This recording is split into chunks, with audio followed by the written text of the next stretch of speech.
Professional boxing में सबसे ज़्यादा मार कब पड़ी आपको? एक बार मेरी फाइट थी मैक्सिको में, मेरी फाइट थी। मैं उस टाइम बोल रहा था, हे भगवान, आज तक मैं नॉकआउट नहीं हुआ, मुझे नॉकआउट होने से बचा ले।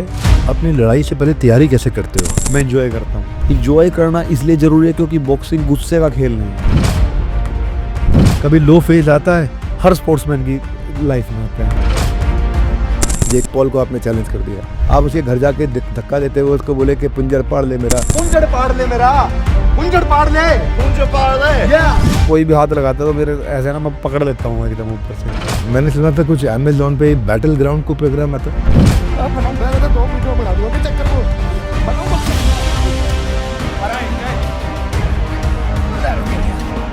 ये कंटेंट पहले से प्लान्ड होता है या अचानक होता है?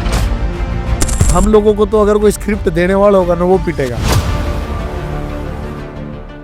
आप सबका स्वागत है। बॉक्सिंग रिंग में इनके पंचेस हो या स्क्रीन पे इनकी परफॉर्मेंस, दोनों पावर पैक रहते हैं। ये पहले ऐसे इंडियन है जिन्होंने वर्ल्ड बॉक्सिंग काउंसिल के अंदर, जिसको बोलते हैं WBC, वर्ल्ड बॉक्सिंग काउंसिल, उसने वर्ल्ड रैंकिंग में अपनी जगह बनाई। 3 दफा WBC एशिया टाइटल होल्डर रहे हैं। इनके पैशन को देख के लगता है कि आदमी चाहे तो हर चैलेंज को नॉकआउट कर सकता है। आज स्वागत करते हैं इंडियन बॉक्सर और मिक्स मार्शल आर्ट के एक स्पोर्ट्समैन, एक ऐसे खिलाड़ी, नीरज गोयात। पहले तो नीरज जी ये पूछे, आज आपका ये वर्दी हुलिया, आपका ड्रेसअप, आप पूरे कपड़े नहीं पहन के आए? ना, मैं ऐसे कपड़े डालता हूँ, ऐसे डालते हो? ऐसे डालता हूँ। और वैसे भी पॉडकास्ट के लिए बैठना था ना, तो मेरे को लगता है कि जब आदमी रिलैक्स होगा तभी अच्छी बात कर पाएगा। अब मैं बन ठन के जब सूट बूट में बैठूंगा तो मैं खुद ही कंफर्टेबल नहीं बैठ पाऊंगा, तो कंफर्टेबल बात कैसे करूंगा। तो कंफर्टेबली बताइए कि नीरज गोयात कौन है? नीरज गोयत एक हरियाणा के छोटे से गांव बेगमपुर का, और जो अभी यमुनानगर छोटे से शहर में रहता है। और बॉक्सिंग ऐसे स्वाद स्वाद में शुरू कर दी, और कैसे ना कैसे करके मंजिल मिलती चली गई। कई बार रुकावट भी आई, कुछ ना कुछ पकड़ के ही रखा, और आज आपके सामने बैठा हूँ, आप जैसी शख्सियत के साथ पॉडकास्ट कर रहा हूँ। तो ये है नीरज गोयत। धन्यवाद नीरज जी। आज नीरज गोयात को द नीरज गोयात बनने में आप अपनी कौन सी सबसे बड़ी सफलता को याद करते हैं? यार वो दिन मेरे लिए खास था। नहीं, हर दिन खास होता है जी। आज मैं आपके साथ बैठा हूँ, ये भी खास है। अगर मैं कभी पहली बार नेशनल चैंपियन बना तो वो भी खास था। मैं एशिया चैंपियन बना मैं 2008 में, 2008 में मैं यूथ नेशनल चैंपियन बना था। और 2008 में ही मुझे वो रेयर होता है, वो अवार्ड ना रेयर होता है कि नेशनल्स में वो अवार्ड मिले। मुझे मोस्ट प्रोमिसिंग बॉक्सर का अवार्ड मिला था। बाकी एशिया टाइटल तो आपने 15 के आसपास जीता है। 15, 16, 17, उससे पहले मैं अमेचर बॉक्सिंग में था। 2008 में मैं कॉमनवेल्थ यूथ गेम्स खेला था, अपने इंडिया में हुई थी। 2010 में कॉमनवेल्थ गेम्स हुई थी, उससे पहले 2008 में यूथ कॉमनवेल्थ गेम्स हुई थी। मतलब मैं अंडर 16 या अंडर 17 की जो होती है वो हुई थी। वो मेरा पहला इंटरनेशनल टूर्नामेंट था, वो भी खास दिन था। उसके बाद मेरा पहली बार मैं हवाई जहाज़ में बैठ के इंटरनेशनल कंपटीशन के लिए गया था। कॉमनवेल्थ के बाद सीधा मुझे वो यूथ वर्ल्ड चैम्पियनशिप का इवेंट था मैक्सिको, वो भी 2008 में ही था। तो वो भी खास दिन था। नीरज भाई, 3 बार एशिया चैंपियन आप रह चुके हो, कई टाइटल आपने लिए। नीरज को अगर लड़ाई से पहले एक सोच रखनी होती है, एक फिलॉसफी दिमाग में रखनी है, यार ये सोच के उतरना है, तो वो सोच क्या होती है? अपना 100% देना। और मैं सभी स्पोर्ट्स पर्सन को या सबको, कोई भी कुछ भी काम कर रहा है, जो भी इस चीज़ को देख रहा होगा, हम कुछ भी करेंगे, अगर हम उस चीज़ का प्रेशर लेंगे और हम बोलेंगे कि हमें ये करना है ना, प्रेशर लेके, तो हम नहीं कर पाएंगे। हम उसको अगर इंजॉय करके करेंगे, मेरी फिलोसफी है बॉक्सिंग रिंग में, मैं इंजॉय करता हूँ। आप मेरी बहुत सारी फाइट देखना, जो भी आपको मिलेगी, मैं इंजॉय करता हूँ फाइट को। इंजॉय करना इसलिए ज़रूरी है क्योंकि बॉक्सिंग गुस्से का खेल नहीं है। प्रोफेशनल बॉक्सिंग में सबसे ज़्यादा मार कब पड़ी आपको? एक बार मेरी फाइट थी मैक्सिको में, मेरी फाइट थी। एंड मैं बता दूं सबको, मैक्सिको के जो बॉक्सर हैं, जो प्रोफेशनल बॉक्सर मैक्सिको के हैं, वो सबसे ज़्यादा ब्रूटल है। कैनेलो का नाम बहुत लोगों ने सुना होगा, बहुत ब्रूटल बॉक्सर है वहाँ के। तो मैं मैक्सिको में फाइट थी मेरी, 2018 या 19 की बात है। और मैं बड़े वेट में खेल रहा था, 6 राउंड की फाइट थी वो। और मेरा जो अपोनेंट था उसके पंचेस मार रहा हूँ, मुझे उसके नाम भी नहीं याद। मैक्सिको सिटी के अंदर ही वो फाइट थी, मैक्सिको सिटी है जहाँ पे। तो मैं उस बंदे को, बॉक्सर जो बॉक्सर था, वो मेरे को ऊपर आके अटैक, बहुत ही ब्रूटल होते हैं, जैसे मैंने वहाँ का बताया, वो मेरे ऊपर आ रहा था। मैं थोड़ा डिफेंसिव खेलता हूँ, मैं मिस करके उसको मैं मार रहा हूँ, राइट लेफ्ट हुक मार रहा हूँ, उसको राइट लग रहा है, लेफ्ट हुक कैसे जा रहा है, वो फिर ऊपर आ रहा है, फिर वो मेरे पेट में अपर कट मार रहा है। लाइक मुझे 5वें 6ठे राउंड में, मुझे आज भी याद है ये बात, मैं उस टाइम बोल रहा था, हे भगवान आज तक मैं नॉकआउट नहीं हुआ, मुझे नॉकआउट होने से बचा ले, मैं मारता रहूंगा, इसका स्कोरिंग लेता रहूंगा बस, लेकिन मैं गिरूं ना आज। तो मुझे लगता है वो मेरी ब्रूटल फाइट थी। आप अपनी लड़ाई से पहले तैयारी कैसे करते हो, अपने आप को प्रिपेयर कैसे करते हो? प्रोफेशनल बॉक्सिंग में हमारी प्रिपरेशन 2 महीने पहले शुरू हो जाती है। हमें अपोनेंट का पहले से पता होता है कि ये अपोनेंट है मेरा, इसमें ये काबिलियत है और इसको मैं इस तरह से मार सकता हूँ। तो मेरी ट्रेनिंग में वो सी चीज़ें चेंजेस होती चली जाएंगी। फॉर एग्जांपल वो मेरे से स्ट्रेंथ में ज़्यादा, तो मेरे मेरे स्ट्रेंथ पे काम करूँगा, मेरी स्पीड पे काम करूँगा, उसकी स्पीड ज़्यादा, तो मेरे मेरे रिफ्लेक्शंस पे काम करूँगा कोच के साथ। अब ये फाइट की जैसे जैसे नज़दीकी आएगी, तो वही जो 2-3 दिन पहले हम जो फाइट वीक जिसको बोलते हैं, जब मैं वहाँ पे पहुँच जाऊँगा, उस कंट्री में पहुँच जाऊँगा लड़ने के लिए, तो 4-5 दिन पहले सिर्फ जो बॉक्सिंग की चीज़ें हैं, जो मेरा अपोनेंट है, मेरा कोच उस अपोनेंट के बारे में ही बात करेगा और मैं उसके हिसाब से ही जो भी मूवमेंट कर रहा हूँ, मैं बिल्कुल उसके हिसाब से हो जाएगी। कोई ऐसी तैयारी जो आपकी बहुत सफल रही कि यार मैं ये देख के गया, प्रिपेयर करके गया, प्लान करके गया और सफल भी हुआ? मेरी 2023 में एक फाइट हुई थी, एक वर्ल्ड चैंपियन था, WBC का एक वर्ल्ड चैंपियन था, होसे सपेदा। कौन से देश से थे? वो मेक्सिको का ही था और वो यूएस में रहता था, बट मेरी फाइट ये गुadalajara मेक्सिको में थी। ये फाइट मैं बताता हूँ आप सबको, बॉक्सर के 2 स्टांस होते हैं, एक होता है ऑर्थोडॉक्स जो लेफ्ट को आगे रखता है, एक होता है साउथपा जो राइट को आगे रखता है। तो जो मेरा वो बॉक्सर था वो साउथपा था। अपने इंडिया में अगर हम परसेंटेज निकालें तो हम अपने इंडिया में 75% ऑर्थोडॉक्स बॉक्सर हैं और साउथपा अपने 25% है। मतलब साउथपा के साथ अपने इंडिया में तैयारी बहुत कम कर सकते हैं, ऐसा है। बट मैं कंपटीशंस में आज तक मैं जितने साउथपा के साथ लड़ा हूँ, मैं बहुत अच्छे से लड़ा हूँ और जीता भी हूँ। तो इस बॉक्सर के लिए भी मैंने वही किया कि मुझे प्रिपरेशन करनी है, साउथपा के साथ ही मैं स्पारिंग करूँगा। स्पारिंग होता है जो ट्रेनिंग वाली फाइट होती है। तो मैंने जो स्पारिंग थी वो सब साउथपा बॉक्सर्स के साथ की, जो उसके हाइट के थे उन सब के साथ की, और उसका रिजल्ट ये है कि मैंने सिर्फ 15-20 दिन ट्रेनिंग में 10 राउंड की फाइट थी वहाँ पे, और मैं 4 राउंड जीता हुआ था, 6 राउंड जीता हुआ था मैक्सिको के जजेस के हिसाब से। बट मुझे लगता है वो फाइट 19-20 थी। अगर वो फाइट मैक्सिको के बजाय कहीं और होती तो मैं वो फाइट जीतता। दूसरा, उस बॉक्सर में जो अच्छी चीज़ थी वो बहुत ज़्यादा पावरफुल था। उसका जो प्रोफेशनल बॉक्सिंग का करियर था उसमें 97% नॉकआउट थे, 97% नॉकआउट थे, और वो भी यूएस, मैक्सिको, साउथ अमेरिका के बॉक्सर्स के साथ। तो मेरे को यही था कि उसमें पावर बहुत ज़्यादा है, तो उसकी पावर से मैं कैसे बच सकता हूँ। तो उसकी मैंने यही प्रिपरेशन की थी कि मेरे एब्स पे मैं, जो मेरे कोच थे, है ना, मदन लाल है मेरा दोस्त भी है, वो आर्मी में सूबेदार है, तो मेरे कोच थे। तो मेरी जो ट्रेनिंग यहाँ पे हम बॉल्स वगैरह की ट्रेनिंग करते हैं, बॉल मारते हैं, पंचेस मारते हैं, है ना, ताकि मुझे पंच का इम्पैक्ट कम हो। तो वो चीज़ें काम में आई। और जब फाइट ख़त्म हो गई, फाइट से अगले दिन जब मैं उस अपोनेंट से मिला तो उसने मेरी तारीफ़ करा। तो उस टाइम पे उसने बोला, मेरे पास वीडियो भी है, माई हैंड्स आर स्वेल्ड और you are not going down, you are amazing, ऐसे ऐसे। तो ट्रेनिंग उस काम आई। जब एक अपोनेंट आके मेरी तारीफ़ कर रहा है, मैं हारा हूँ या जीता हूँ, जजेस के हिसाब से एक अपोनेंट के लिए मैं जीत गया हूँ। नीरज भाई, आज तक की आपकी सबसे बड़ी जीत किसको माना है आपने? कौन से मैच को माना है? क्या हुआ था उस मैच में? 2014 में मैंने एक प्रो की फाइट की थी।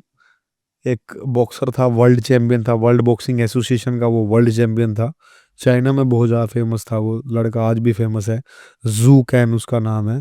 तो मैंने उसको हराया था, 6 राउंड की फाइट थी, और मुझे भी नहीं पता था वो वर्ल्ड चैंपियन है, बिकॉज मैं प्रो के बारे में मुझे उतना पता नहीं था, और मैंने उसको हरा दिया। और जब मैं अपने होटल में आया, तो जब मैंने चाइनीज़ में वहाँ पे न्यूज़ लगाई, तो न्यूज़ में वो बार बार वो दिखा रहे थे, वो वाली चीज़ आ रही थी बार बार। कुछ लिखा चाइनीज़ में हुआ था, बट मेरा हाथ खड़ा कर रहे थे बार बार। तो मुझे ये लग रहा था, यही समझ में आ रहा था कि इंडियन बॉक्सर ने एक चाइनीज़, जो चाइना का वर्ल्ड चैंपियन है, उसको हरा दिया। नीरज, बचपन में गांव में आपकी हाइट सबसे छोटी थी, वेट सबसे कम था, तो ऐसे नीरज बॉक्सर कैसे बन गए? हमारे गांव में जो मेरे दादा और मेरे दादाजी के दादा ने जो हवेली बनाई थी, आज भी हमारे गांव में हवेली, तो उसमें हम जितने भी लड़के थे, कोई दादा का, कोई ताऊ का, कोई चाचा का, उन सबसे कमज़ोर मैं ही था वहाँ पे। और जब वो बैट बॉल खेलते थे, बैठक होती है ना, बैठ हवेली के गेट के बाहर ही बिल्कुल बैठक थी, जब वहाँ पे बैट बॉल खेलते थे तो मेरी कभी बारी नहीं आती थी। मुझे बैट पकड़ाते नहीं थे वो, क्योंकि सबसे छोटा था, धमका देते थे, जा बॉल पकड़ ले, बॉल उठा लिया। मेरे को लगता था यार मैं तगड़ा कब होऊंगा, देन उसके बाद थोड़े से बड़े हुए, जब वहाँ पे हम सब फर्स्ट सेकंड क्लास तक ही गांव में रहे, फिर बाकी सब के सब बाहर रहने लगे सिटी में बिकॉज ऑफ स्कूल में जाने के लिए। गांव से स्कूल दूर पड़ता था, बच्चों के लिए सेफ नहीं होता था, सब ने सोचा कि सब बाहर रहते हैं, कोई किसी सिटी में चला गया, कोई किसी सिटी में चला गया, और मैं यमुनानगर में रहने लग गया। तो वहाँ पे स्टेडियम था, मुझे वही कीड़ा था कि मुझे हाइट बढ़ानी है, और मुझे बेसिकली ये नहीं पता था कि जिनको मैं तगड़ा सोचता हूँ वह बॉडी बिल्डर होते हैं, वो स्पोर्ट्स पर्सन नहीं होते, वो बॉडी बिल्डर होते स्पोर्ट्स पर्सन ही है, बट वो इवेंट ही अलग है, वो बॉडी बिल्डिंग है। मुझे लगता था जो बॉडी बिल्डिंग वाले हैं वही स्पोर्ट्स पर्सन है। तो स्कूल में किसी ने बताया बास्केटबॉल खेलेगा तो हाइट बढ़ जाएगी, रनिंग करेगा तो हाइट बढ़ जाएगी, ग्रोथ कर जाएगी। मैंने वो चीज़ें शुरू कर दी, बास्केटबॉल खेलना शुरू कर दिया, रनिंग शुरू कर दी। तो वहीं पे बॉक्सिंग रिंग भी थी, मैंने सोचा यहाँ पे मुक्के भी मार रहे हैं, रनिंग भी करा रहे हैं ये लोग, कभी कभी बास्केटबॉल भी खेलते हैं, इन्हीं के साथ जुड़ लेते हैं, मुक्के मारने में मजा आएगा। ऐसे शुरू हो गई थी। सो आपके 20 साल का एक लंबा करियर रहा अब, और 2006 से आप मेडल जीत रहे हैं। तो इसके पीछे कंसिस्टेंसी को अगर आपकी देखें तो आपने क्या किया अपनी कंसिस्टेंसी बनाए रखने के लिए? कैसा रूटीन रखते हो आप अपने लिए? मेरे को लगता है कंसिस्टेंसी ही बहुत ज़्यादा ज़रूरी है किसी भी काम में। आपके भी पॉडकास्ट में बहुत सालों से देख रहा हूँ, आपके मैं वो स्पीच सुन रहा हूँ, आप बिजनेस के बारे में बताते थे ना, आपके मेरे को एक्सप्रेशन भी याद है आज तक, बट आप आज भी काम को उसको मॉडिफाई करके आज भी कर रहे हैं। तो आपसे बड़ा एग्जांपल कोई हो नहीं सकता, मेरे साथ आप पॉडकास्ट कर रहे हो। तो कंसिस्टेंसी का ही काम है हर एक चीज़ में। मेरे साथ वाले ऐसे भी हैं जिन्होंने बॉक्सिंग छोड़ दी है, वो जॉब कर रहे हैं अपनी अपनी, बहुत सारे बहुत सारे अनफिट हो चुके हैं बिल्कुल, उनको कोई देख के आप कहोगे भी नहीं कि उसने बॉक्सिंग की है कभी। कंसिस्टेंसी है जो उस टाइम पे मेरे, जब मैंने बॉक्सिंग शुरू की, जब मैं हॉस्टल में गया, जो उस टाइम पे नेशनल चैंपियन थे, आज मुझे भी नहीं पता वो लोग क्या कर रहे हैं, क्योंकि उन लोगों ने उस चीज़ को छोड़ दिया और मैंने उस चीज़ को पकड़ के रखा। ऐसा नहीं है कि मैं पहले दिन से सितारा बन गया, ऐसा नहीं है। मुझे बहुत सारी चीज़ें लगी हैं, बहुत बारी। जब मैं आप सबको बता रहा हूँ कि प्रोफेशनल बॉक्सिंग जब मैंने शुरू की थी तो इंडिया में प्रो के बारे में किसी को पता भी नहीं था। I am talking about like 2013 और 14 में किसी को कुछ भी नहीं पता था। 16 में थोड़ा थोड़ा, 17 18 में थोड़ा थोड़ा पता लगने लगा था लोगों को, पर मैंने उस चीज़ को छोड़ा नहीं, मैंने इस चीज़ को पकड़ के रखा। मुझे बहुत बार लगा यार मैं क्या कर रहा हूँ, प्रो खेलने जा रहा हूँ, किसी को कुछ पता भी नहीं लग रहा। फिर मैं सोचता था बॉक्सिंग मेरा पैशन है, कंटिन्यू करो। तो कहीं ना कहीं ऊपर वाले ने बना के रखी मेरी कंसिस्टेंसी। और दूसरा, मैं खाने पीने का है ना, मेरे को लगता है जितना हेल्दी फूड मैं खाता हूँ वो कोई नहीं खाता होगा, जो दूसरे मेरे साथ वाले थे बॉक्सिंग वाले। तो खाना पीना ट्रेनिंग मैंने कभी छोड़ी नहीं, और उसी की वजह से आपके साथ बैठा हूँ आज। ये गूगल पे भी देखो, लोग डाइट प्लान सर्च करते हैं, पर गूगल पे जो है ना सेल्फ कंट्रोल सर्च नहीं होता है। छोले भटूरे अगर दिख जाए तो बोल देना भाई मैं डाइट पे हूँ, ऐसे लोग बड़े कम होते हैं। तो आप अपनी डाइट, आप बोलते हो कि आप सबसे ज़्यादा कंट्रोल रखा है, आपने क्या ध्यान रखते हो अपनी डाइट में आप? तो आपने छोले भटूरे की बात की, मैं मीठा देख के पिघल जाता हूँ, मैं मीठा कितना भी खा सकता हूँ। बट अभी ये जो मेरी लास्ट नवंबर में फ़ाइट थी, उसके बाद मुझे इंजरी थी, फाइट से पहले ही मेरे नी में बहुत ज़्यादा इंजरी थी, मैं बैंड भी नहीं हो सकता था।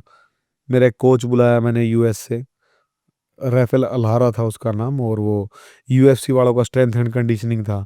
तो मैं रिकवर हो गया, मेरा फिजियो है बहुत अच्छा, शाहिद अहमद है उनका नाम, यमुनानगर से ही है। तो उन्होंने मेरे को जनवरी तक बिल्कुल ठीक कर दिया। उसके बाद मैंने उस कोच को बुलाया, उस कोच ने मेरा डाइट बनाया बढ़िया। अब मैं उसकी डाइट को ही कंटिन्यू कर रहा हूँ। बट मैंने उसको बोला कोच यार मैं मीठा नहीं छोड़ सकता, लाइक चाहे थोड़ा खाऊं। उसने बोला यार तो मीठा छोड़ दे या फिर बॉक्सिंग छोड़ दे।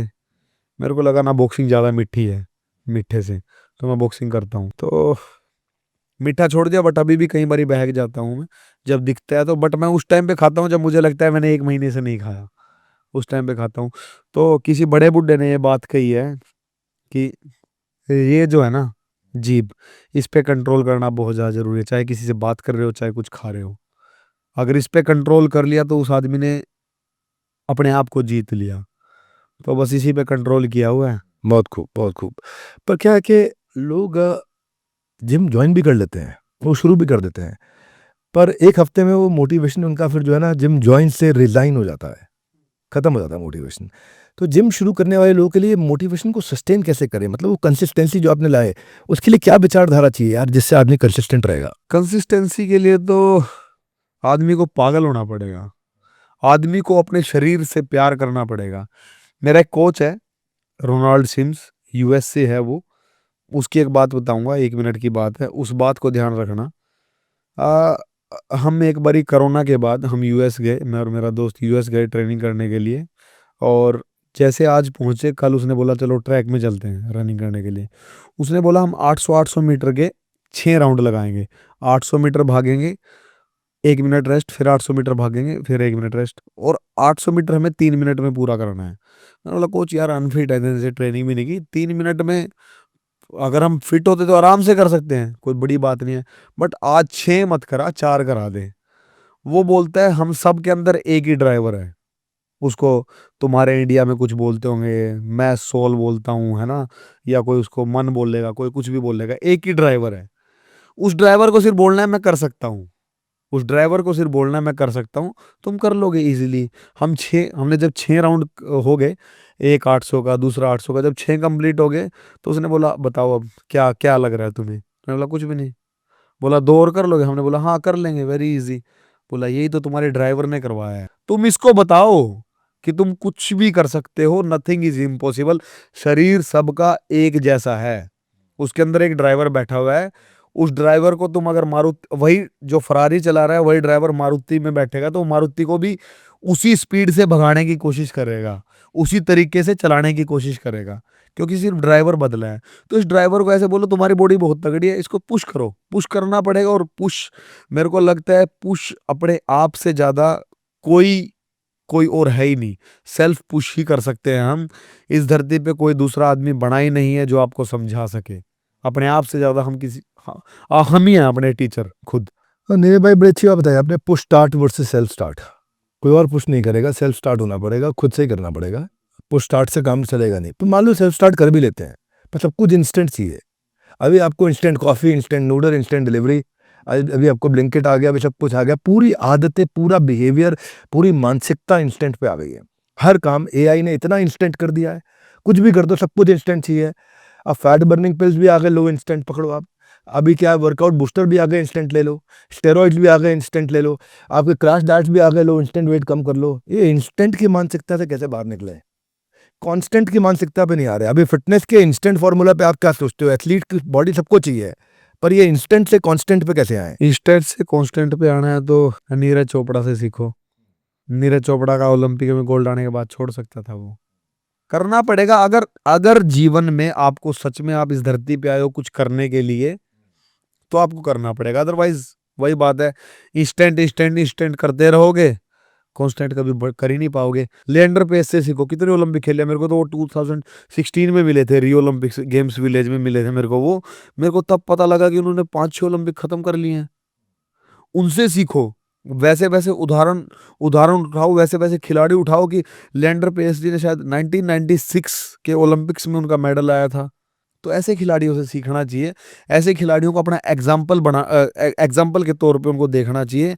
और अदरवाइज अगर इंस्टेंट इंस्टेंट के चक्कर में रहोगे तो भाई इंस्टेंट मर भी जाओगे, फिर खत्म हो जाओगे इंस्टेंट। हाँ, कांस्टेंट बनो ना, जब भी तो जीवन भी सोचेगा ना, भगवान ने जो सांस दी है भाई इनको कांस्टेंट रखे, नहीं तो इंस्टेंट करके उड़ा ले जाएगा। नहीं, इंस्टेंट के चक्कर में ना लोग शो बॉडी पे जाते हैं और फिर वो गो बॉडी हो जाती है। आपने बोला ना इंस्टेंट डेथ भी हो जाएगी, है कि नहीं है? तो वो बात ये है कि सिक्स पैक तो उसके दिख रहे हैं, पर जो सिक्स पैक के जस्ट पीछे जो उसकी गट हेल्थ है, सिक्स पैक के जस्ट पीछे जो उसकी इम्यूनिटी और स्टेमिना है, वो नहीं दिखाई पड़ रहा है। अच्छे अच्छे बॉडी बिल्डर जो है वो, आप, मुझे ऐसा लगता है कि उनको अगर एक बॉक्सर बड़े से बड़े बॉडी बिल्डर का एक मुक्का मारे गिर जाए, क्योंकि वो इंस्टेंट के चक्कर में बॉडी बिल्डर बहुत सारे बनते हैं। देखो, अगर लड़ाई की बात आए तो बॉक्सर, रेसलर, एमएमए के फाइटर, जूडो या जितने भी स्पोर्ट्स पर्सन है उनसे कोई भी नहीं जीत सकता। बट मेरे को लगता है खिलाड़ी ऐसा हो जाता। अभी मैं किसी शो में था थोड़े दिन पहले, तब भी मुझे कह रहे थे, मैंने एक को पकड़ भी लिया था ना, उसको मैंने चौक भी लगाया था, मुझे बोल रहे थे तुझे मार देना चाहिए था। बट अगर मैं उसके मार देता तो बेचारा, उसकी ज़िंदगी का करियर ख़त्म हो जाता। बिकॉज मुझे पता है कि मेरी मेरी पावर का मुझे क्या इस्तेमाल करना है और कहाँ करना है और क्यों क्यों करना है, मुझे पता है ना। तो ये बात, एक बात भी है, इंग्लिश का कोट है, मुझे वो पूरा एग्जैक्ट याद नहीं, जिसमें ये बात बोली गई है कि मैं इतना तगड़ा हूँ, मुझे ऊपर वाले ने इसको संभालने के लिए दिया कि मैं इतना तगड़ा हूँ, ये मुझे पता है, किसी को बताने के लिए नहीं है। तो बॉडी बिल्डिंग एक अलग गेम है। जो लोग बॉडी बिल्डिंग कर रहे हैं उनका अलग ही काम है। लेकिन उनको देख के जो फिटनेस के लिए जो कॉर्पोरेट के लोग हैं ये जो बच्चे हैं उनको देख के वैसी बॉडी बनाने के चक्कर में स्टीरॉयड का यूज कर लेते हैं। फिर स्टीरॉइड है, उनको प्री वर्कआउट भी चाहिए, उनको इंट्रा वर्कआउट भी चाहिए, उनको पोस्ट वर्कआउट भी चाहिए। वही सारी चीजें तो वो बॉडी बिल्डर्स को देख के करते हैं। मुझे लगता है जिसको सिंपल सिर्फ फिटनेस के लिए करना है, आप लोग इन चीजों का यूज मत करें।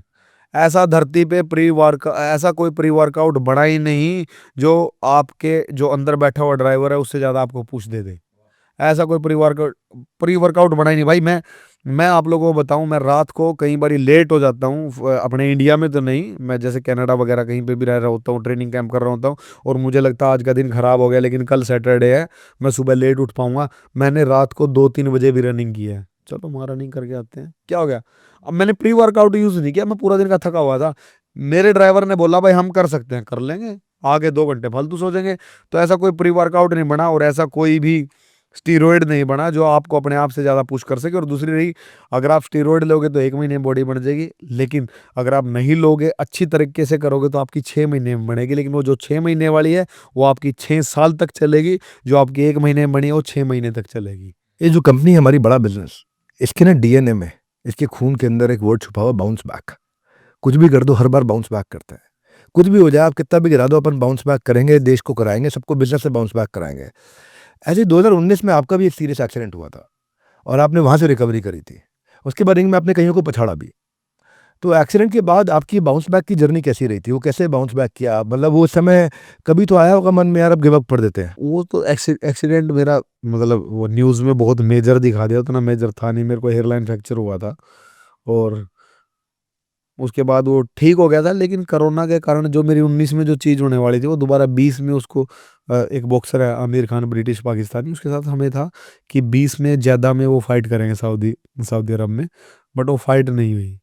तो नुकसान मेरा सबसे बड़ा ये हुआ, बट मैंने कंटिन्यू रखा अपने आप को। और कभी ऐसा विचार आया कि यार अब बहुत हो गया? नहीं, छोड़ ऐसा दे। विचार नहीं आया, आज तक तो आया नहीं। ऊपर वाला करे, अभी तक चलता रहे काम। और कभी लो फेज आता है? हर स्पोर्ट्समैन की लाइफ में आता है। हर एक इंसान, जो आपकी कंपनी है बाउंस बैक, मेरे को लगता है कि 2-3 दिन हमें लगता है यार नहीं होगा। पर वही जो अंदर बैठे हैं, जो अंदर चुल है जो सी एक, नहीं यार कर लेंगे, कोई बात नहीं, वो आदमी को रुकने नहीं देती। और वो सबके अंदर होनी चाहिए, छोड़ देना नहीं चाहिए, गिव अप नहीं करना चाहिए। Lovely, fantastic. वैसे मैंने ज़्यादा लोगों को बताया नहीं, आज आपके पॉडकास्ट में बताता हूँ। बचपन में मुझे मुआय थाई बहुत पसंद था। ओके, थाईलैंड जाना था फिर आपको? नहीं, मैं उस समय थाईलैंड जाने का मेरे पास सुविधा नहीं था। और कभी कभी जब थाईलैंड जाता हूँ, कभी भी जब भी मौका लगता है, तो मुआय थाई का किसी न किसी स्टेडियम में पता करके 5-7-10 मैच होते हैं, एक बार में 10 मैच होते हैं, तो ज़रूर देखता हूँ मैं कैसे वो स्कोरिंग करता है ना, पाँव की स्कोरिंग, हाथ की स्कोरिंग, सारी चेक। तो तब मैं bantam weight, feather weight category में, उस समय नेशनल में पहुंचना बहुत आसान था मेरे टाइम में। इंडिया में कंपटीशन ही नहीं था।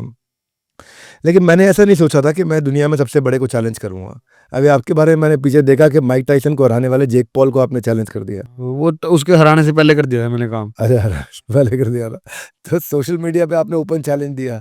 तो ये आप वो कंट्रोवर्सी करके पब्लिसिटी चाहते थे या जेन्युइन फाइट चाहते थे? आप उसके घर जाके धक्का देते हुए उसको बोले कि पुंजड़ पाड़ ले मेरा, कुछ ऐसा आपने बोला करके? पुंजड़ पाड़ ले मेरा, पुंजड़ पाड़ ले या। तो क्यूट से दिखते हो आप नीरज गोयल, लेकिन मतलब ये जो है इतना गुस्सा आया, ये दिखावे का गुस्सा था, जेन्युइन गुस्सा था, या एक्चुअली लड़ना था, या इससे आपको काफ़ी हाइप मिली?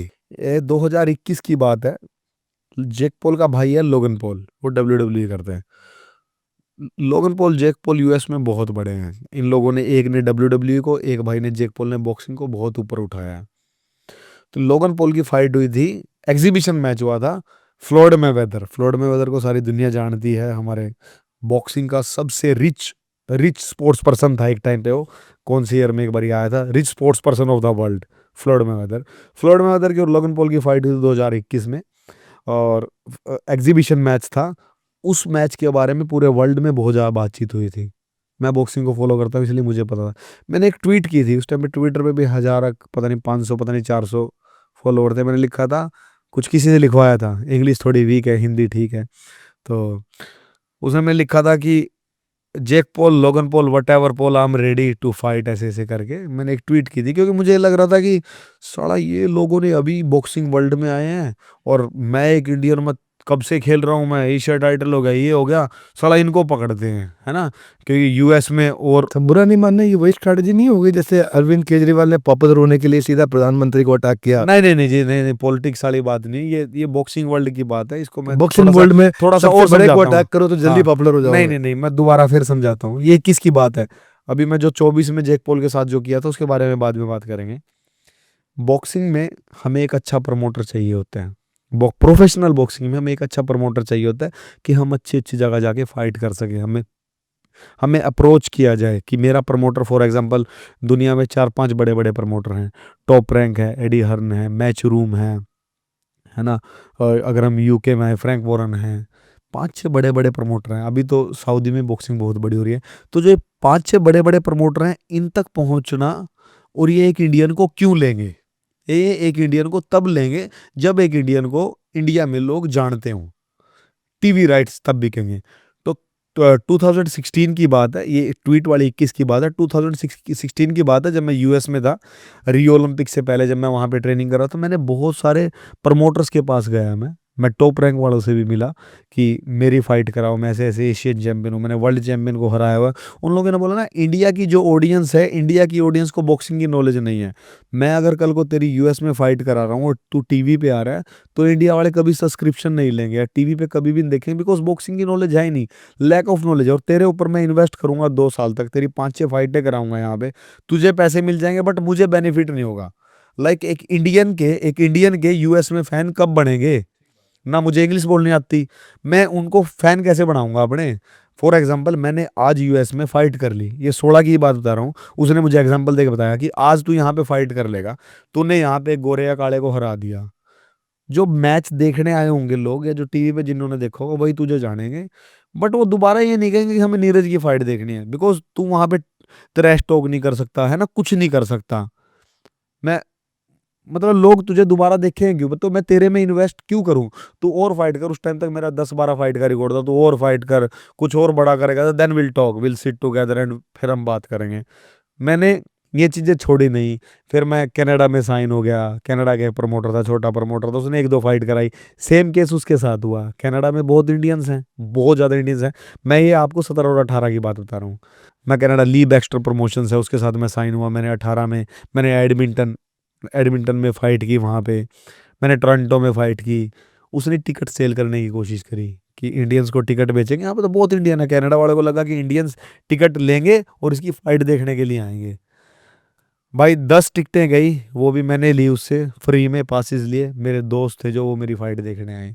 बट उसको लगता था कि इतने इंडियन यहाँ पे रहते हैं टोरंटो में, सब लोग इसकी फाइट देखने आएंगे, कोई भी नहीं आया। क्यों क्यों नहीं आया? बिकॉज उनको जोर से अपने पंजाब वाले उनको कबड्डी करवानी है, जो हरियाणा वाले हैं उनको कोई ज़्यादा जो मतलब वहाँ पे अपने इंडिया वाले रहते हैं, मेरे नज़दीक तो पंजाब और हरियाणा वाले होंगे ना, वहाँ पे सर्कल कबड्डी कराते हैं, उनको वो देखनी है। बॉक्सिंग क्यों देखेंगे? 10 टिकटें सच्ची बता रहा हूँ, फ्री में 10 पासिस लिए उसने, मुझे ली मुझे बोलता है लाइक वेरी बैड, मैं तेरे साथ मतलब क्या बिजनेस कर रहा हूँ मैं तेरे से, जो मैं तेरे ऊपर खर्चा कर रहा हूँ ना, मेरा वो भी नहीं निकल रहा तेरी टिकटों में। तो उसके पीछे का कारण ये था। फिर कोरोना आ गया, फिर मेरी 19 में बड़ी फाइट होने वाली थी आमिर खान के साथ, मेरा एक्सीडेंट हो गया, थोड़ी सी हाइप बनी थी भाई, लोग अब इंडिया पाकिस्तान, ब्रिटिश पाकिस्तान की बात हो रही है, फाइट होगी, वो फाइट नहीं हुई।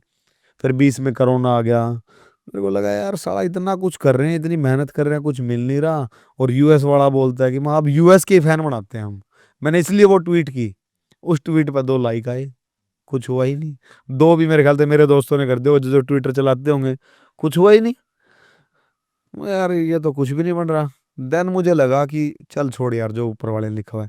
तो आप लोगों को बता दूं, अब जोन सी बात थी 2023 में, जो मैं होसे सफेदा के साथ एक वर्ल्ड चैंपियन के साथ फाइट बता रहा था मैक्सिको में, उस फाइट के बारे में बात पूरे यूएस में हुई है।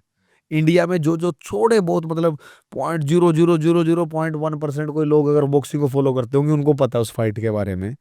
यूएस में सबको पता था, वो डजन है एक, उस पे लाइव थी वो। यूएस के लोगों ने वो देखा, बहुत तारीफ की, नीरज बहुत तगड़ा है, मेरी ट्वीट पे आज भी पड़ा होगा, डजन ने भी उसको वो किया, है ना, बहुत ज़बरदस्त फाइटर थी। मतलब पता नहीं क्या क्या लिख दिया उन्होंने अंग्रेजी में, लेकिन फॉलोवर तो अभी एक भी नहीं हुआ। अगली बारी मैं वर्ल्ड चैंपियन के साथ फाइट करके आया हूँ, उसी गोल्डन बॉय प्रमोशन है, उनको दोबारा बोल रहे हैं फाइट करें, कह रहा है यार तुम्हारे इंडिया में वो फाइट देखी नहीं गई, किसी ने सब्सक्राइब ही नहीं किया। मसला कुछ भी नहीं हो रहा है, तो छोड़ो। फिर छोड़ दिया। उसके बाद फिर जो जैक पॉल वाली बात है वो उसके बाद शुरू हुई। फिर मैं एक बारी 2023 आखिरी की बात है, मैं उज़्बेकिस्तान गया हुआ था। उज़्बेकिस्तान में वर्ल्ड बॉक्सिंग काउंसिल की कन्वेंशन थी, मैं वहाँ पे गया था। वहाँ पे माइक टायसन, इवेंडर होलीफील्ड, ये ब्रिटिश पाकिस्तानी आमिर खान, जो दुनिया के ओलेक्जेंडर रूसी के जो बड़े बड़े वर्ल्ड चैंपियन हैं, वो सब वहाँ पे आए हुए थे। सबसे मिला मैं वहाँ पे, फोटो फोटो खींची, बढ़िया पार्टी की सबके साथ। मैं वापस आ गया। वापस आने के बाद एक दोस्त है मेरा संगम, वो म्यूजिक भी बनाता है, गाने भी लिखता है, सब लिखता है। उसने बोला दोस्त क्या छोटे भाई की तरह है, वो बोला भैया आप ना सोशल मीडिया पे बिल्कुल भी एक्टिव नहीं। यार मैं इतना तो एक्टिव हूँ यार, हैं मैं तो ट्वीट भी करता हूँ, ये भी करता हूँ, वो भी करता हूँ, पर आपको ना लोग जानते नहीं इतने, अपने शहर में भी लोग नहीं जानते। मैं बात तो तेरी ठीक है भाई। कह रहा हम एक वीडियो बनाए मेरे तरीके से। मैंने बोला ठीक है भाई बनाते हैं। तो जो मेरी पहली फाइट है, I think it's near about 10 million गई होगी वो। और उस दिन से चीज़ें बदलनी शुरू हुई, उस दिन से लोगों को मेरे बारे में पता लगने लगा। उसने बोला कि एक वीडियो बनाते हैं। मैंने उसको बोला यार ये, हाँ बात कैसे शुरू हुई, मैंने उसको बोला कि ये उज़्बेकिस्तान की फ़ोटो है, माइक टायसन मेरे साथ बैठा हुआ है, इवेंडर होलीफील्ड मेरे साथ बैठा हुआ है, एक बढ़िया सा गाना लगा, गाने जैसे चलते हैं ना ऐसे बदल बदल के वीडियो बना दे। बोलता ऐसे नहीं बनाते, इसमें आप बताओ कि ये माइक टायसन है, मैं यहाँ पे क्यों गया, मैं एशिया चैंपियन हूँ, मैं ये हूँ। हमारी वो वीडियो वायरल होगी। देन हमने दूसरा कंटेंट बनाया, हम कुछ और बनाते हैं कि मैं वर्ल्ड चैंपियन के साथ लड़ा हूँ, मैं चाइना में गया, मैंने चाइना के वर्ल्ड चैंपियन को हराया। फिर मैंने 2023 में जो होशे सफेदा वाली बात आपको बताई, मैंने उसके बारे में बताया। ऐसे वीडियोस हमारी शुरू होगी, हमने बनाना शुरू कर दिया। मैंने बोला यार वीडियोस तो आ रही हैं, साला प्रमोटर्स को हम कैसे बोल रहे हैं कि अब इतने लोग हमें देख रहे हैं, हम इनको नंबर्स में बदल सकते हैं। बोलता है भैया वो तो इंडिया में बॉक्सिंग पॉपुलर है ही नहीं है, क्यों लगेगा हमें ऐसे। वो बोलता है भैया ये जैक पॉल है, इसको चैलेंज करते हैं साले को, और इसकी फाइट भी होने वाली है मार्च में। तो इसकी अनाउंस नहीं किसके साथ होनी है, क्या पता अपने साथ हो जाए। और जब हम इसके साथ फाइट करेंगे तो इंडिया में, मेरे को पता भी नहीं था कि इंडिया में भी इसको लोग फॉलो करते हैं, मेरे को सच में नहीं पता। संगम बोलता जो अपने यहाँ की जेंजी है ना उसको बहुत ज़्यादा फॉलो करती है जैक पॉल को, तो अपने बारे में पता लगेगा लोगों की इंडिया में भी प्रोफेशनल बॉक्सर हैं। तो हमारी इंटेंशन ये थी कि इंडिया में प्रोफेशनल बॉक्सर हैं, ये चीज़ लोगों को पता लगे, मेरे इंडियन ऑडियंस को पता लगे, ताकि मैं कल को फाइट करूं तो लोग देखें मुझे। यूएस का प्रमोटर ये मत बोले कि इंडिया में तो कोई सब्सक्राइब ही नहीं करता इस चीज़ को। हमने जैक पॉल को कर दिया, और लोगों ने देख लिया भाई, उसने चैलेंज कर दिया, किसी ने गाली देनी शुरू करी, किसी ने कुछ। उधर से जैक पॉल ने गाली दे दी मुझे कमेंट में, आज भी पड़ी हुई। मैंने बोला तेरी ऐसी की तैसी, तो नहीं हरियाणा के जाट को गाली दे दी, हिम्मत ना और पकड़ूंगा। मैंने और वीडियो बनाई कि तू गाली दे रहा, तू सामने। 3-4 वीडियो बनाई, और 3-4 वीडियो बनाने के बाद हमें पता चला कि उसने एक वीडियो डाली कि I am here in Puerto Rico, easy to ये वो फलाना ढिमकाना। मैंने बोला यार वीज़ा भी है अपने पास, बॉक्सिंग इवेंट में चलते हैं इसको, जब इतनी अपनी ऑनलाइन चल ही रही है, इतने तो बॉक्सिंग ने पैसे कमा के दे रखे हैं, बॉक्सिंग पे लगा देंगे, क्या दिक्कत है। मैं था, मेरा दोस्त किप्पा था, वो कुलदीप किप्पा, वो मेरा मैनेजर भी है ये बॉक्सिंग में, और संगम। हमने बोला चल चलते हैं पोर्टो रिको, चलते हैं भाई। हम फिर पोर्टो रिको पहुंच गए, हमने फिर वीडियो डाल दी। और जब मैं इंडिया से चला तो क्योंकि ना कंटेंट वाली दुनिया के अंदर मैं घुस चुका था कि लोगों को हमें बताना कैसे है, कि लोगों तक पहुंचना कैसे है, मेरे को ये चीज़ पता चल चुकी थी। हमने फिर वीडियो बनाई दिल्ली एयरपोर्ट पे चढ़ते हुए, और दिल्ली से वो वीडियो बनाई, संगम ने उसको एडिट किया। हम लोग कहाँ पे थे, हमारी वाया वाया फ्लाइट थी कहीं पे, तो शायद यूरोप के कहीं पे थे, फ्रैंकफर्ट थे, एम्स्टर्डम थे, मुझे नहीं पता। वहाँ पे वो वीडियो डाल दी। जब हम एम्स्टर्डम से न्यूयॉर्क तक पहुंचे, 3-4 मिलियन लोगों ने देख ली। संगम ने दिखाया अरे भैया इतने लोगों ने देख ली, मोहब्बत तो मजा आ गया, इतने लोग देख रहे हैं, चल पोर्टो रिको में और सपोर्ट करेंगे। हम भाई न्यूयॉर्क से पोर्टो रिको पहुंच गए। पोर्टो रिको पहुंच के रात को पहुंचे, सुबह उठ के माँ पोर्टो रिको। अब जैक पॉल को कैसे ढूंढे भाई, आ तो गए यहाँ पे हैं, अब जैक पॉल को कैसे ढूंढेंगे। उसने बोला 3 दिन के बाद इवेंट है, हमने स्टेडियम का पता कर लिया था कि 3 दिन के बाद इवेंट है उसका, 3 दिन या 4 दिन के बाद इवेंट है, उसको कैसे ढूंढे भाई। जी टिकट खरीद देंगे, वहां पहुंचेंगे, वहां वीडियो बनाएंगे, आगे भाई जैक पॉल देख लेंगे तेरे को। हमने फिर वीडियो डाल दी, I am here in Puerto Rico, where are you Jake Paul, ऐसे करके। उसने फिर मेरे को डीएम कर दिया, आई एम हियर, शाम को 4 बजे जिम में पड़े हैं अभी भी, ये जिम की लोकेशन है। मैं आ गया भाई, मजा सड़े ना पकड़ेंगे, चलो चलते हैं। हम वहां पे चले गए, हम पहुंचे, उसने इंग्लिश में पता नहीं क्या क्या कह रहा था, मेरे कुछ समझ में नहीं आया। अब हम भी कंटेंट क्रिएटर बन चुके थे, हमने भी वीडियो बनानी शुरू की थी। उधर से उसके तो कैमरे कुमरे वाले, उसके बाउंसर वूंसर तो ऑलरेडी वहां पे थे। उसने कुछ कुछ बोलना शुरू कर दिया, अब मेरे समझ में नहीं आया कुछ भी।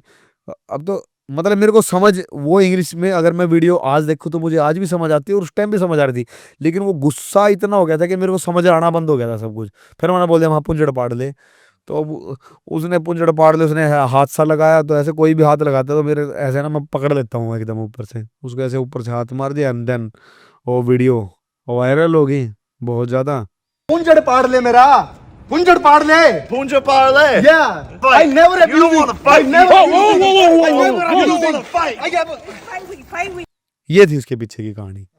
ये मतलब जो मैंने 15 मिनट में कहानी सुनाई है उसके पीछे का रीजन ये था, कोई कुछ बोलेगा कोई कुछ बोलेगा, लेकिन सच में जो रिकॉग्नाइजेशन नहीं मिलती थी इन सब चीज के बाद मिल रही है। और आप मजा है आपकी ये कहानी सुन के।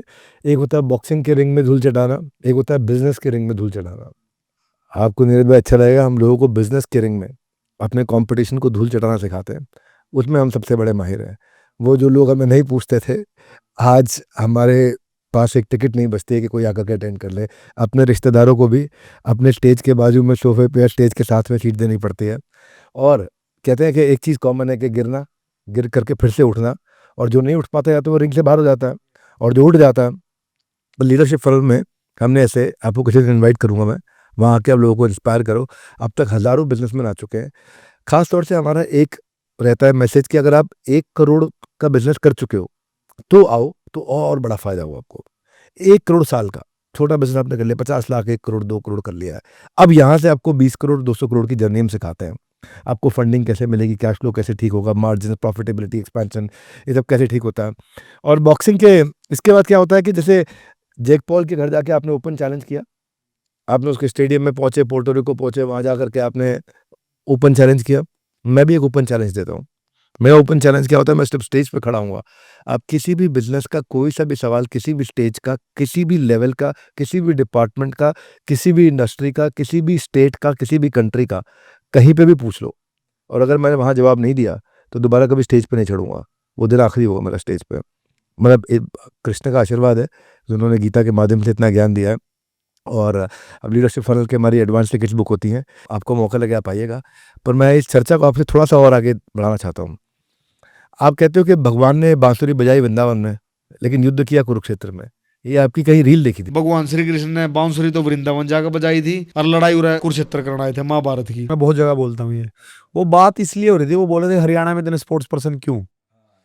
मैंने बोला कि जून में गर्मी हो ना हो, खून में गर्मी होनी जरूरी है, तो वो हरियाणा में है। कोई आदमी है रजत दलाल है, वो भी हरियाणा की है, वो भी हरियाणा, उसके भी खून में गर्मी ना, और वो भी जाटी है, जाट जाट से भिड़ता रहता है।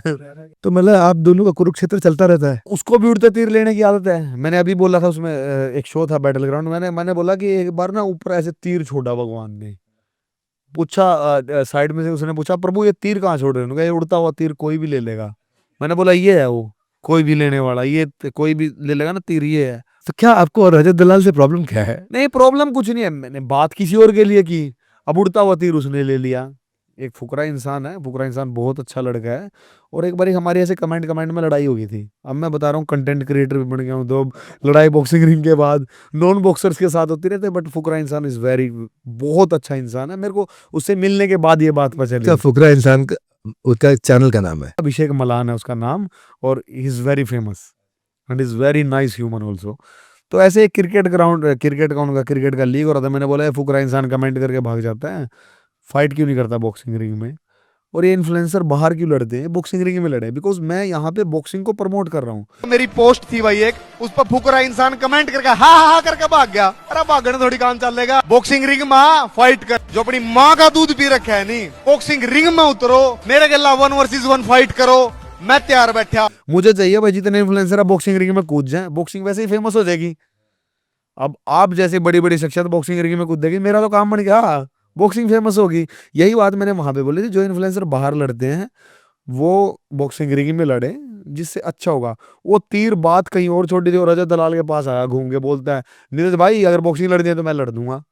अब यही बात जब मैं शो में गया तो मैंने वहां पे बोल दी, आज तो मजा आ गया, जिनको चैलेंज दिया था वो भी यहीं पे है, जिन्होंने चैलेंज लिया था वो भी यहीं पे है। हाथ मत लगाना, होया के हाथ मत लगाना। यार ये खाम खाई के बाबा जी, अब तक ना हाथ लाया, मैंने कुछ कहा? ये लगा दिया हाथ, लगा दिया ना हाथ। अरे लड़की हो भाई, अब बनाऊं बॉक्सर, अब बनाऊं, मैं ना 2 मिनट में बना दूंगा के चक्कर में। बनाऊं बॉक्सर। अरे रजत अरे लड़ो मत भाई, रोको बाउंसर्स। वो कहता है मैं तेरे ये कर दूंगा, तो हमारी ये ऐसे मतलब वही खेल वाली लड़ाई है। वो बोलता है मैं बॉक्सिंग नहीं करूंगा, ये नहीं करूंगा, मतलब ठीक है, बट वो भी बहुत अच्छा काम कर रहा है। मैंने सुना था कुछ अमेज़न पे बैटल ग्राउंड हाँ, बैटल ग्राउंड के, हाँ मेंटोर थे, हम दोनों ही मेंटोर थे। तो ये इसी में आपका अपना बैटल फिर जो है चालू हो गया। ये अब आपकी मुलाकात होती है, मुकालात होती है, क्या स्टेज है? नहीं, मुलाकात ही होती है, मुकालात मतलब बातों की लड़ाई होती है हमारी। और कुछ ऐसी बात है जैसे मैंने बताया ना, दोनों जाट हैं, दोनों की जाट में दोनों जाट हैं, दोनों की खून में बहुत गर्मी है। ईमानदारी से बताइए, ये चाहे तो मैं इसको एयर करूं या नहीं, ना एयर करो सब कुछ। ये कंटेंट पहले से प्लान्ड होता है या अचानक होता है? नहीं, ये कुछ भी नहीं होता जी। अब आप बताओ, अब मेरा कोई धक्का मारता होगा, मैं कंटेंट की वेट करता है। मैं सच्ची बताऊं, हम जाट हैं जी, कोई मेरा धक्का मार देगा, अगर दूसरा हरियाणा के हैं, ये बात भी मैंने बोली, एक तो जाट और ऊपर था हरियाणा का, तो हमारा तो खून डबल गर्म है। तो अब मेरे को कोई धक्का मार देगा, मैं कंटेंट के लिए धक्का कभी भी नहीं मरवा सकता, कभी भी नहीं मरवा सकता, और ना ही कोई दूसरा मरवाएगा। नहीं, थोड़ी बहुत प्लानिंग होती है। मैं कह रहा हूँ इतनी सी भी नहीं होती जी। और हम लोगों को तो अगर कोई स्क्रिप्ट देने वाला होगा ना, वो पिटेगा। सच बता रहा हूँ, अगर हम लोगों को, मेरे और रजत को कोई अगर स्क्रिप्ट देने वाला कोई आदमी होगा, तो वो स्क्रिप्ट देने वाला पिटेगा। बिकॉज हम दोनों की मतलब हम बात भी करते हैं। नहीं, मतलब ऐसा होता है कि लड़ाई के बाद फिर आपस में बात करते हैं, ठीक हुई है लड़ाई? नहीं, लड़ाई के बारे में बात नहीं होगी। अब बैटल ग्राउंड होगी, हमारी पहले दिन लड़ाई होगी, बाद में बैठ को मेरे को जूस पूछ रहा था, मैं तेरा जूस नहीं पीता मैं, ऐसे बात भी। अगले दिन हमारी हाथापाई होगी, बढ़िया, उसने मेरा धक्का मारा, मैंने उसको एमएमए वाली चोक लगा दी, हम नीचे मतलब टीवी पता नहीं आया, बहुत देर तक नीचे गुत्था मुत्थी चलती रही, है ना, खत्म हो गया। उसके बाद दोबारा वो मेरी टीम वाले को सपोर्ट कर रहा था, मैं उसको। लड़ाई एक अलग चीज है, यही आप लोगों को बताऊं, यही हरियाणा वालों में खासियत है ना। हम लड़ेंगे भी, और दूसरा कोई हमारे साथ लड़ने आएगा तो अब हम एक हैं। तो मतलब ये खासियत है, ये अच्छी बात लगा लो कुछ मतलब, क्योंकि हम लोगों की बातों की लड़ाई है, विचारों की लड़ाई है। अब विचारों की लड़ाई को हम अगर पर्सनली रखेंगे तो दिल की लड़ाई नहीं है। हाँ, दिल की लड़ाई नहीं है। तो ये लड़ाई से मैंने सुना कि आपने थोड़ा लड़ाई और डांस वगैरह में कहीं आपने बॉलीवुड में भी लोगों को सिखाया थोड़ा। मैंने सुना कि जैसे RRR में रामचरण को या फिर तूफान में फरहान अख्तर को आपने थोड़ा ट्रेन किया था, तो क्या ट्रेनिंग दिया था आपने? फरहान अख्तर के साथ तो मैंने तूफान फिल्म आई थी, उसमें 2018-19 की बातें हैं सब। लाइक जब आप बोल रहे थे फेलियर वाला, तो मैं कुछ ना कुछ करता रहता हूँ, बट बॉक्सिंग से रिलेटेड ही करता रहता हूँ। तो मुझे RRR का है कि रामचरण को फिल्म में RRR में रामचरण को बॉक्सिंग करनी है। तो मैं अब भी गया वहाँ पे, मेरा दोस्त है किप्पा, वो भी गया, और हमने थोड़ी सी कोरियोग्राफी, जो उस फिल्म में एक बॉक्सिंग का थोड़ा सा सेगमेंट है, वो पंचिंग बैग भी मारता, तो उसके लिए रामचरण को तैयारी करनी थी। तो मैं भी वहाँ पे गया था, मेरा दोस्त भी गया था, हम 3 लोग वहाँ पे गए थे। तो मतलब मेरी टीम ने वो काम किया था पूरा। उसके बाद तूफान फिल्म में मेरी फरहान अख्तर के साथ फाइट थी, और जो कोरियोग्राफी की जो चीज़ें थी वो हम लोगों ने साथ में की थी। कोरियोग्राफर इस फिल्म के लिए, तूफान के लिए, बाहर US से आया हुआ था। और बट बहुत सारी चीज़ें फिर हम दोनों ने आपस में, जैसे मुझे बॉक्सिंग का पता है, तो फरहान भाई ने मेरे से बहुत सारी चीज़ें पूछी थी। तो इतना ही था। कुछ मूवीज और रियलिटी शो और OTT ये सब में भी ट्राई आपने इधर उधर मारा। मैं पूछना चाहता हूँ, अब आप रील के किंग बनना चाहते हैं या रिंग के किंग बनना चाहते हैं? नहीं, मैं रिंग का किंग ही था, रिंग का किंग रहूंगा।